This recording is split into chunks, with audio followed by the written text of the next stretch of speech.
ఇల్లు మీది రిజిస్ట్రేషన్ ఖర్చు మాది. క్రెడాయ్ ప్రివిలేజ్ కూపన్ తగ్గించుకోండి. ఈ మెగా ధమాకా ఆఫర్ పొందండి.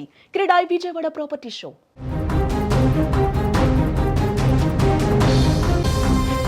భద్రాద్రి కొత్తగూడెం జిల్లాలో పెను ప్రమాదం తప్పింది.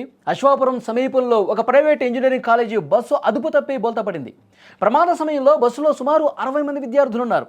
ఒక్కసారిగా బస్సు బోల్తా పట్టడంతో విద్యార్థులంతా హాహాకారాలు చేశారు. భద్రాద్రి కొత్తగూడెం జిల్లాలో ఈ ఉదయమే ఈ విషాదకర ఘటన జరిగింది. మొండికుంట వద్ద కేఎల్ఆర్ ఇంజనీరింగ్ కళాశాలకు చెందిన బస్సు మణుగూరు నుంచి పాల్వంచ వైపు విద్యార్థులతో వెళ్తుండగా ఈ ప్రమాదం జరిగింది. స్క్రీన్ మీద మీరు దృశ్యాలు కూడా చూడొచ్చు. ఎదురుగా వస్తున్నటువంటి ఒక వాహనాన్ని తప్పించబోయినటువంటి క్రమంలో డ్రైవర్ నియంత్రణ కోల్పోవడంతో బస్సు అదుపు తప్పి రోడ్డు పక్కన బోల్తా పడింది. ఆ సమయంలో బస్సులో 60 మంది విద్యార్థులు ఉన్నట్టుగా సమాచారం ఉంది. ఈ ఘటనలో పలువురు విద్యార్థులకు తీవ్రంగా గాయాలు కూడా అయ్యాయి. వెంటనే స్థానికులు స్పందించారు. వెంటనే పోలీసులు కూడా సమాచారం వచ్చింది, అక్కడికి వెళ్లారు. క్షతగాత్రులను భద్రాచలంలోని ఆసుపత్రికి తరలించారు. విషయం తెలిసిన వెంటనే అశోకపురం సిఐ ఘటనా స్థలానికి చేరుకుని సహాయక చర్యలను కూడా పర్యవేక్షించారు. అతి వేగమే ఈ ప్రమాదానికి కారణమా లేక డ్రైవర్ నిర్లక్ష్యం కనిపిస్తుందా, డ్రైవర్ అజాగ్రత్త వహించాడా అన్న కోణంలో కూడా పోలీసులు దర్యాప్తు చేస్తున్నారు. ప్రస్తుతానికి విద్యార్థులు మొత్తం క్షేమంగానే ఉన్నారని, తీవ్రంగా గాయపడ్డ వారికి మెరుగైన చికిత్స అందిస్తున్నామని వైద్యులు చెప్తున్నారు. ప్రమాద దృశ్యాలు మాత్రం భయపెడుతున్నాయి. బస్సు పూర్తిగా బోల్తా పడిపోయింది. స్క్రీన్ మీద బోల్తా పడినటువంటి ఆ బస్సును కూడా మీరు స్క్రీన్ మీద చూడొచ్చు. లోపలికి వెళ్ళి గాయపడ్డటువంటి ఆ విద్యార్థులను కూడా వెంటనే ఉటౌట్న వాళ్ళని రెస్క్యూ చేసి వాహనాలలో అంబులెన్సులు రప్పించి వాళ్ళందరినీ కూడా ఆసుపత్రికి తీసుకెళ్ళినటువంటి పరిస్థితి ఉంది. సో చాలా ఒక భయంకరంగా అక్కడ దృశ్యాలు కనిపిస్తూ ఉన్నాయి. ఎందుకంటే డ్రైవర్ ఒక్కసారిగా నియంత్రణ కోల్పోయి పక్కకు ఒరిగిపోవడంతో పూర్తిగా బోల్తా పడిపోయి రివర్స్ అయిపోయింది ఆ వెహికల్ మొత్తం కూడా.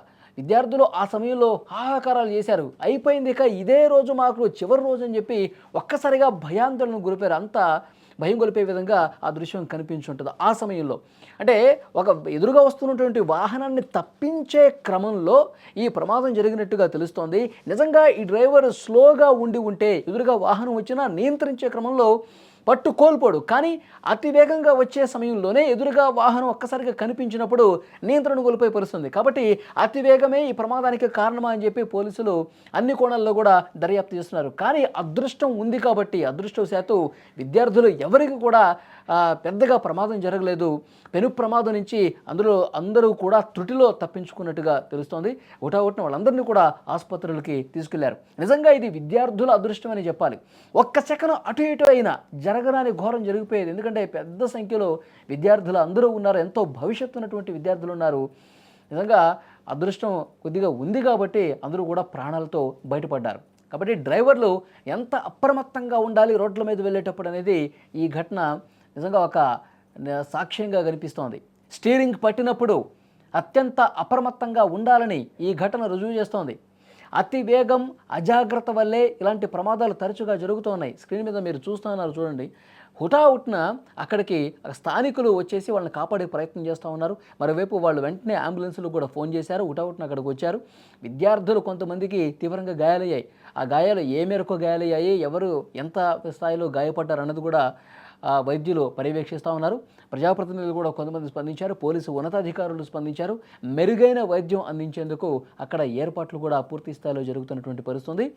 రవాణా శాఖ కూడా దీని మీద అధికారులు కూడా కాలేజీ బస్సులు, విద్యార్థులను తీసుకెళ్లే బస్సులు, తర్వాత డ్రైవర్లందరికీ కూడా మరొకసారి అవగాహన కార్యక్రమం కల్పించాలి. ఇష్టారీతన పోనిస్తూ ఉన్నారు, నిర్లక్ష్యం చేస్తూ ఉన్నారు, చాలా కఠినంగా వ్యవహరిస్తామని మరొక దఫా వాళ్ళందరికీ కూడా హెచ్చరిక జారీ చేసే విధంగా చర్యలు తీసుకోబోతున్నట్టుగా తెలుస్తోంది. నిజంగా చాలా బాధాకరమైనటువంటి విషయం. ఈరోజు ఉదయాన్నే ఈ ప్రమాదం జరిగింది. పెను ప్రమాదం నుంచి విద్యార్థులందరూ తప్పించుకోవడంతో, బయటపడటంతో, అందరూ ప్రాణాలు కాపాడుకోవడంతో పెద్ద ప్రమాదం జరగలేదు కాబట్టి అందరూ కూడా ప్రాణాలతో బయటపడ్డారు. వారి తల్లిదండ్రులు, వాళ్ళ బంధువులందరూ కూడా ఒక్కసారిగా షాక్ అయిపోయారు. ఆసుపత్రులకి బారులు తీరుతున్నటువంటి పరిస్థితి ఉంది.